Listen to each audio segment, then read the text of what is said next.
So first off, sorry, I said that this was the interview where he denied it. Actually, this is the when he finally came clean. He came back to her and said, "Okay, I'm finally ready to come clean." So you can see that the person who's doing the interpretation is focusing in on certain sort of pat behaviors that he wants to apply to all situations. Like, so for example, when he says, when the one corner of the mouth curls up, that's contempt. Contempt actually includes a little bit of a sneer in the nose. You know what a sneer is, where you're pulling up on the nasal labial fold there, and you pull up your nostril, basically. So his interpretations are not necessarily consistent with the interpretations that Ekman would have given. Ekman would have talked about like the rolling in of the lips, clamping his mouth shut is sort of preventing him from saying what he really wants to say. So like he's still continuing to lie, even as he's supposedly coming clean with Oprah, right? The thing is, you kind of have to, like I said, know for this individual what their normal behaviors are too. If there's typically when he's relaxed and everything's fine, which I don't know if there's any documentation of this particular person ever being like that, with his guard down, if he does things like shake his head no while saying yes. I mean, a lot of people do that. They'll be shaking their head no to the interpretation of the words the person's saying, but then agreeing with the theme. And so inconsistency between shaking your head no and agreeing is not necessarily a sign of lying. So there's a lot of stuff that goes into trying to detect lies in different kinds of suspects. This person was suspected of, doping. So these things all go into why we're not super good at it. Now, what about juries? More heads are better than one, right?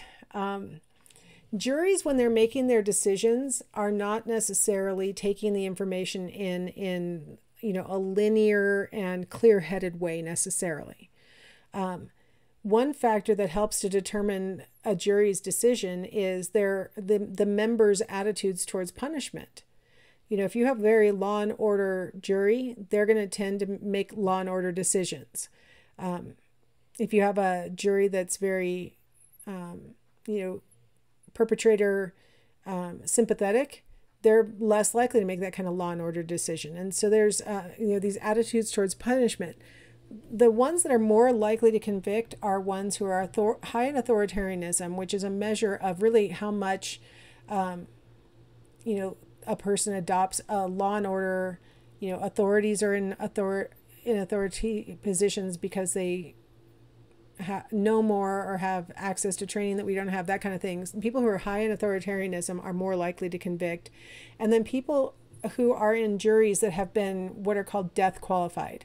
So you've made it through, you've been selected to be on the jury, and then the final question is, if this were to result in a death sentence, would you be able to make that decision? Would you be able to potentially sentence someone to death?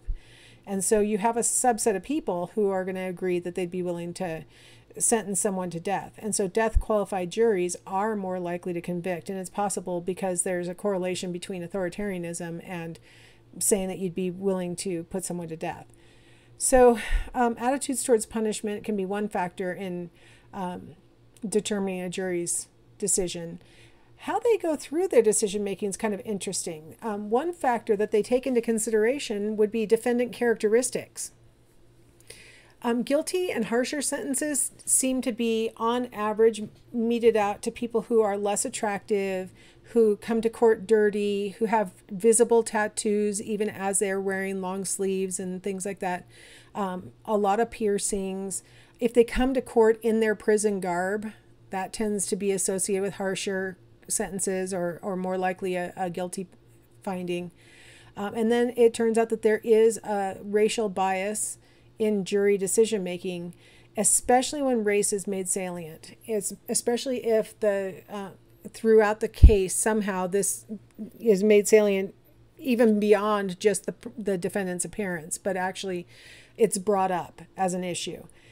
Being black makes it more likely that a guilty verdict will be found and that the sentence will be harsher. Lighter sentences or findings of not guilty are more likely with a physically attractive defendant. Both sexes, any race, a physically attractive defendant is less likely to be found guilty. If they are found guilty, they're more likely to get a lighter sentence.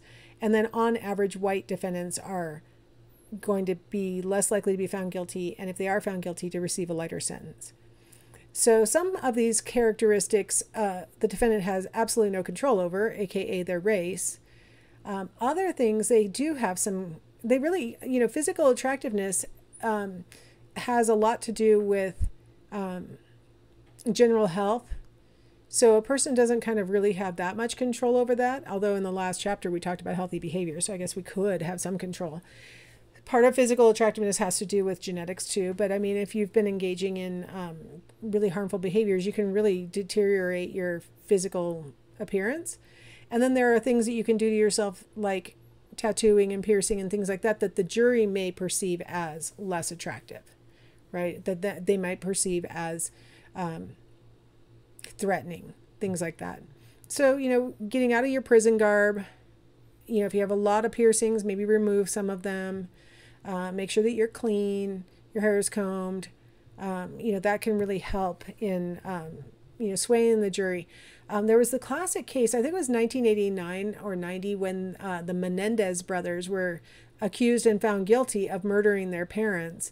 And they showed up to court wearing like button-down shirts under a crew neck sweater. And so they were called the Preppy Brothers and all this stuff. And because they looked nice and they looked clean and they, like that, a lot of people thought they were going to be found not guilty. But it turned out, nope, they are still in prison today because apparently they killed their parents.